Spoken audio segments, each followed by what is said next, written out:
Hello everyone. Today's topic activity ratio. I have already described about profitability ratio in my last lecture. Today we describe here activity ratio. Now you see first here assets turnover ratio. Assets turnover. How you will find this? See this. Assets turnover. If it is asked, then net sales upon total assets. Net sales upon total assets. Okay. Or other way, cost of goods sold upon total assets.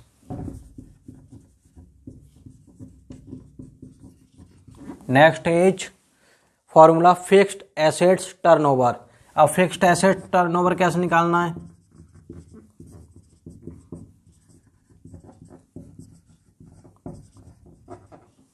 C cost of goods sold upon fixed assets. Cost of goods sold upon fixed assets. Net fix assets लेनी है. Okay. और other way में हम कैसे निकाल सकते हैं? Sales, net sales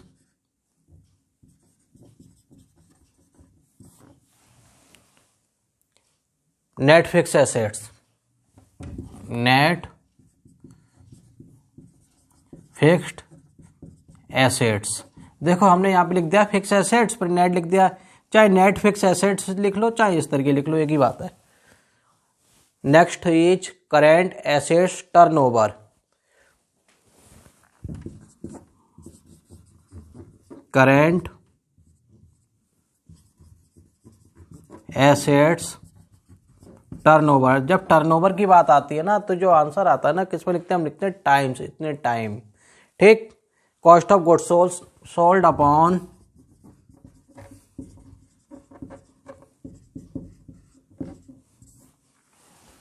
current assets.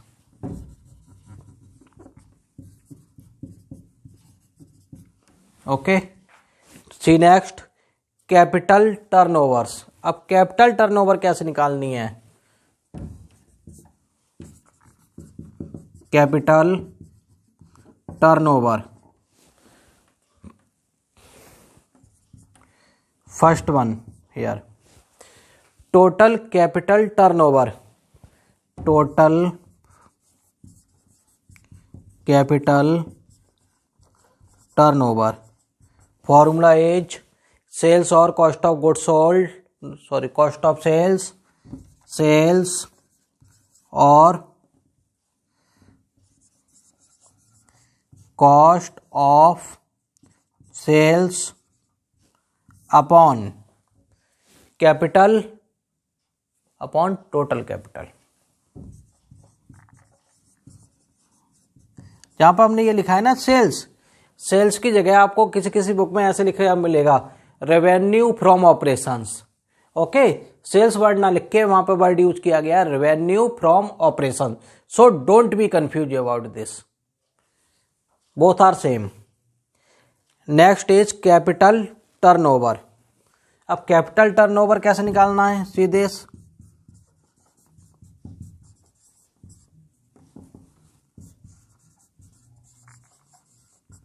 Capital turnover sales और cost of sales upon capital employed.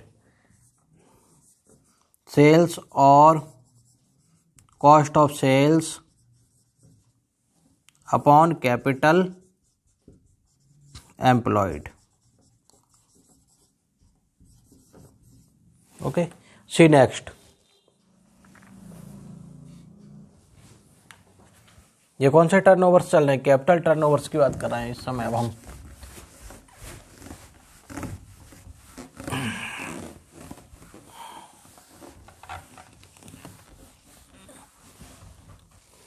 Third is owned capital turnover.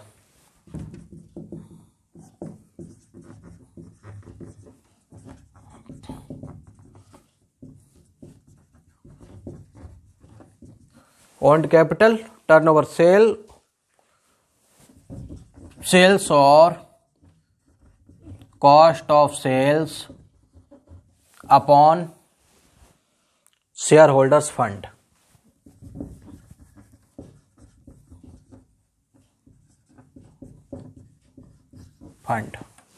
Okay, next one is fourth number, working capital turnover. Working capital turnover. Working capital turnover कैसे निकालना है आपको? Cost of sales upon working capital, cost of sales upon working capital.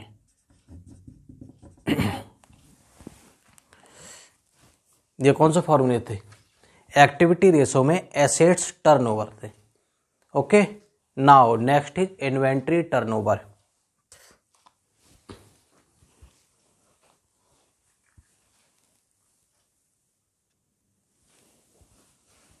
C inventory turnover, net sales upon average inventory. और देखो net sales को हम यहां कैसे लिख सकते हैं? Cost of revenue from operations, cost of revenue from operations. Okay student, now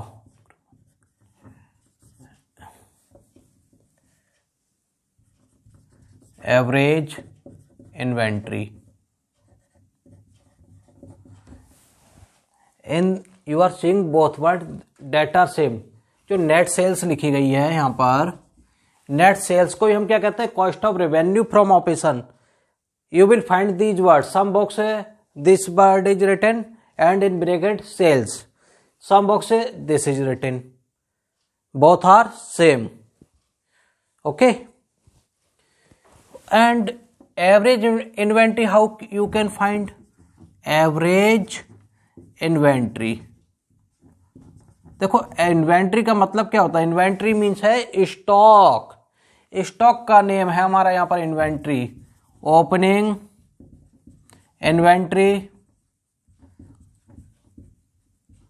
plus closing inventory.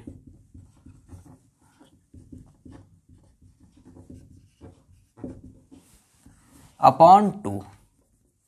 Okay, now see stock turnover, other word सब हम कैसे कहेंगे? देखो see this stock turnover, cost of goods sold upon average stock, average stock. Average stock को क्या कहेंगे? Average stock equal opening stock plus closing stock upon 2। ठीक है, now how can you find your cost of goods sold in condition of trading company? In condition of trading company,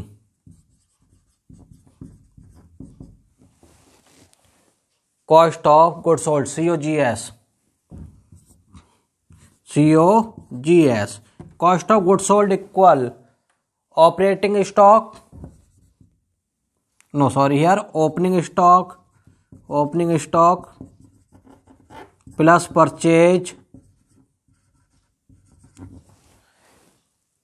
If any return is given, that you minus.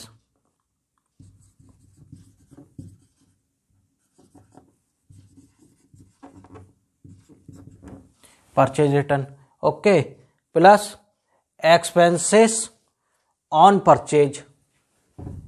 It means productive expenses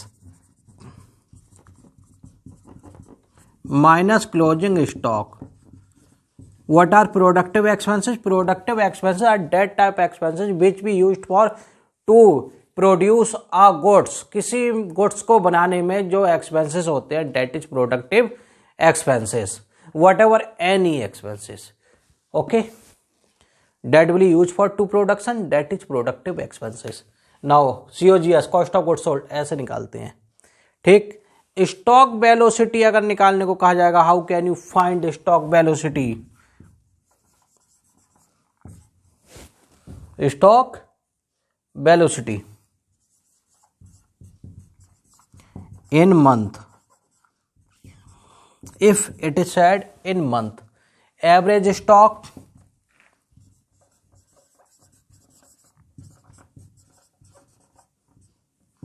into 12 upon cost of sales, upon cost of sales.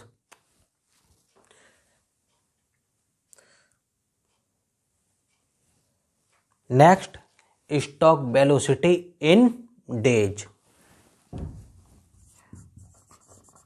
Stock velocity in days. अब days में कैसे निकालना है हमें? Stock velocity in days, average stock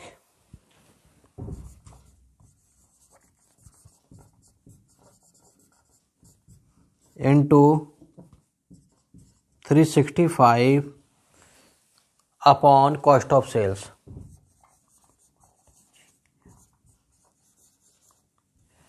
okay,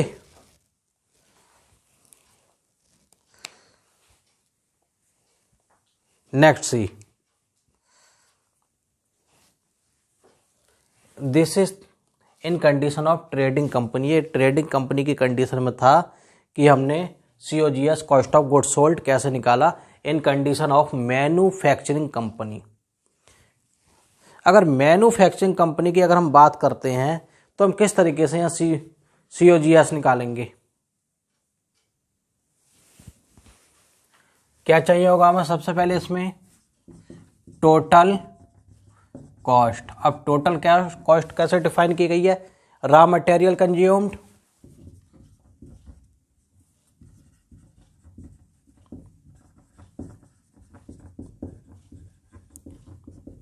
plus labour plus overhead expenses.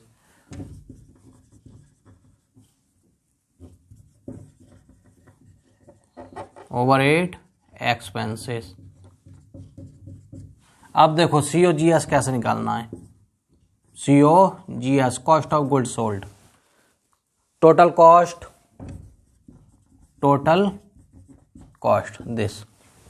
Okay, opening stock of finished goods, opening stock of finished goods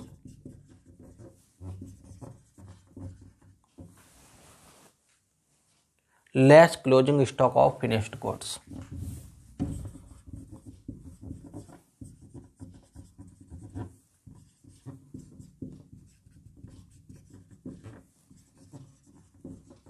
okay,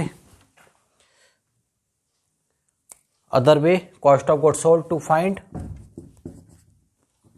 COGS,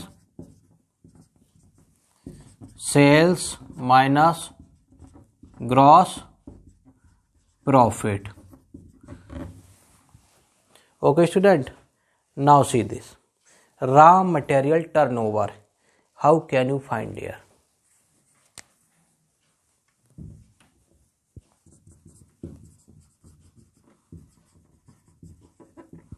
raw material turnover. Raw material consumed upon average stock of raw material. Raw material consumed upon average stock of raw material. Okay, see next, work in progress turnover. अगला हमें find करना है work in progress turnover. Work in progress turnover. How you will find this? Cost of production upon cost of production upon average stock of work in progress.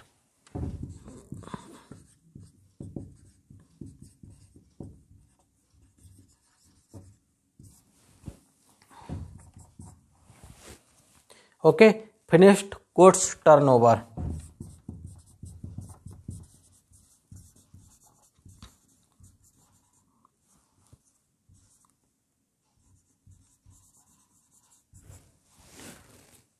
Cost of goods sold,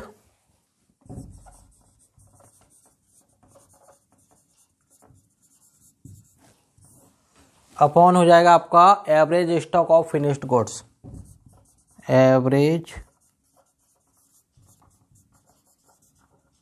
stock of finished goods.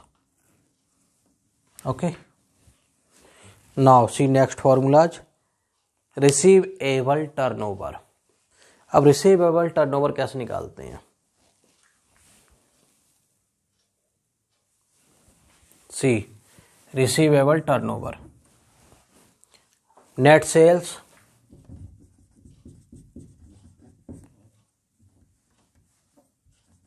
और net credit sales upon average receivables. Average receivables, average receivables means हो गया आपका यहाँ पर debtors and payable हो जाता है creditors.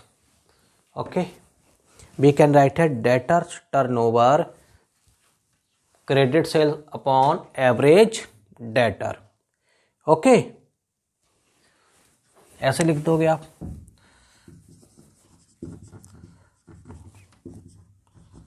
Turnover equal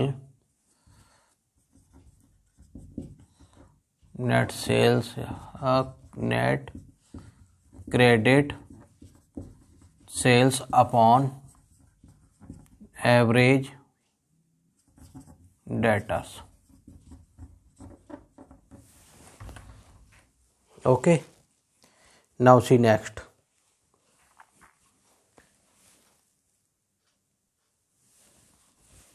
See in this percentage of net sales to receivables. Net sales to receivables. Okay student, तो कैसे निकालना है आपको? Equal net sales upon average receivables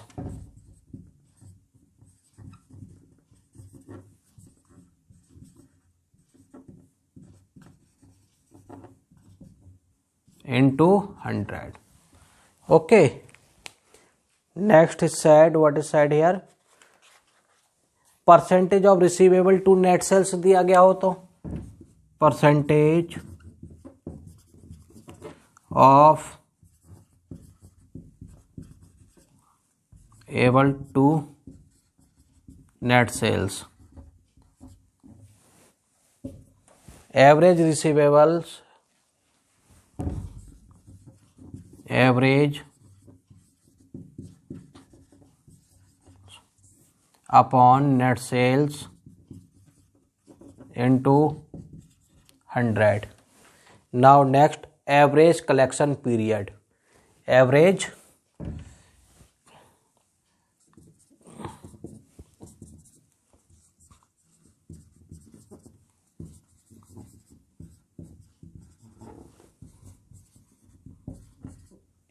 Average collection period, how can find? Average receivables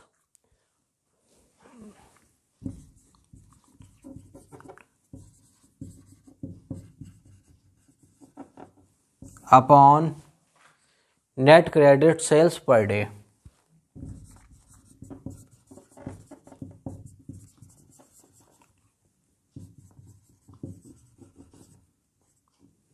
net credit sales per day. और कैसे निकाल सकते हैं हम? Average receivables into number of days in period upon credit sales for period, ऐसे भी लिख सकते हैं इसको। और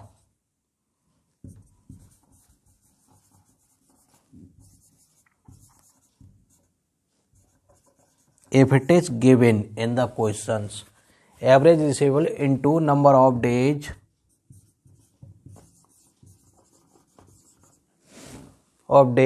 in period upon क्या हो जाएगा? Credit sales for period.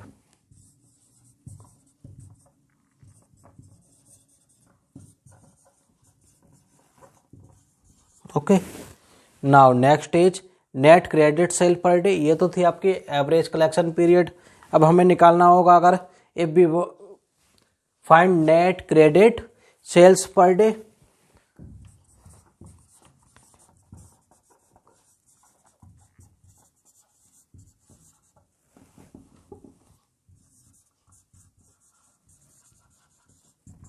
Net credit sales per day, net per credit sales for the period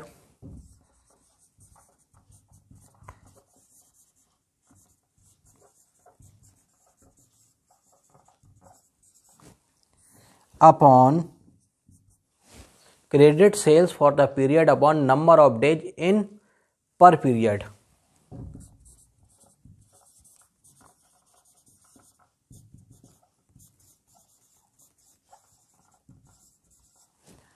Okay, now see next, payable turnover ratio। payable turnover ratio इसके बाद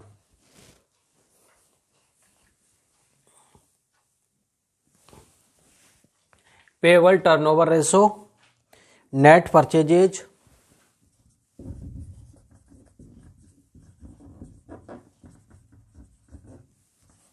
upon payables upon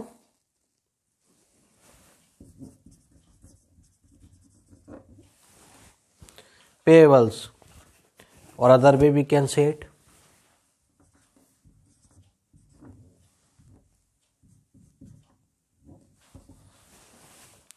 payable upon net purchase।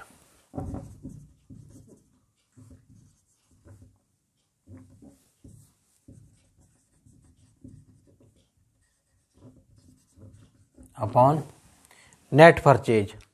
okay, see this,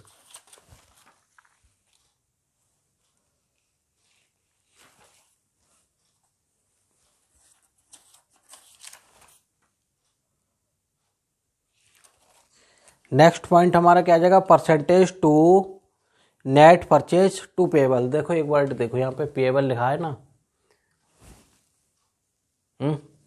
इसे average भी लिख सकते हो। Okay, average payable. Next, percentage to net purchase to payable.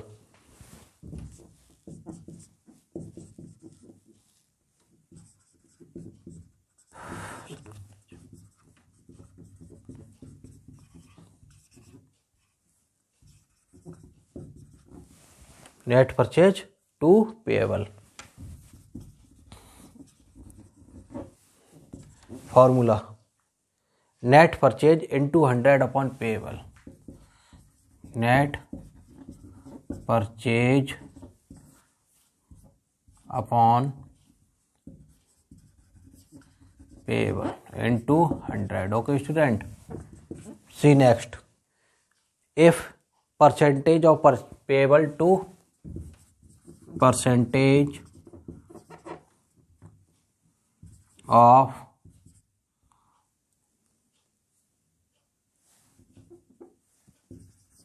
of payable to net purchase। तो इसमें क्या होगा, formula change, payable upon net purchase into 100। Okay, if average payment period, अगर एवरेज पेमेंट पीरियड की बात आए तो आपको क्या करना है यहाँ पे,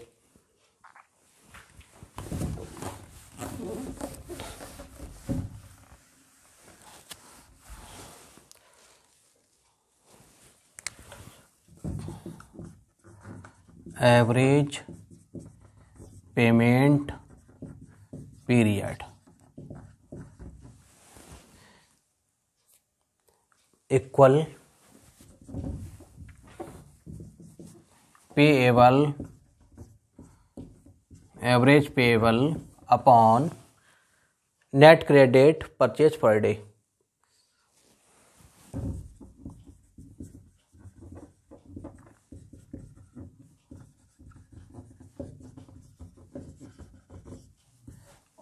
और फॉर्मूला दूसरा अलग कैसे, अदर तरीके से, payable into number of days with period, payable into number of days in period upon credit purchase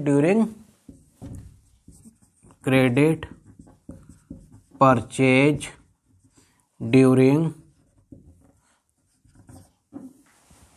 credit purchase during the period। Student see this, जिस तरीके से रिसीवेबल हमारा डेटर्स होता है, सेम डेट पे payable is creditors. Okay, average creditors equal net purchase upon average creditors. Oh creditor turnover, see this, you see first, if creditors turnover equal net purchase upon net average creditors। okay, receivable turnover equal net purchase upon average receivable का है ना, हाँ, average receivable equal net sales upon average receivable. ठीक, अगर payable आ गया तो payable turnover net purchase upon average payable. जो हमारे क्रेडिटर्स होते हैं, क्रेडिटर्स क्या होते हैं, वो पेएबल होते हैं, और जो हमारे क्या होते हैं, receivable, debt is debtors. We find the money from the receivable and we have to pay the money to the payable. Okay, debtors give us money, creditors will take money from us. Okay student, creditors turnover equal net purchase upon average creditors. अब average creditors कैसे निकालोगे यहाँ, average creditors equal opening creditors plus closing creditors upon 2, this types. इसी तरीके से हम क्या निकालते हैं, debtors, average debtors equal opening debtors plus closing debtors upon 2।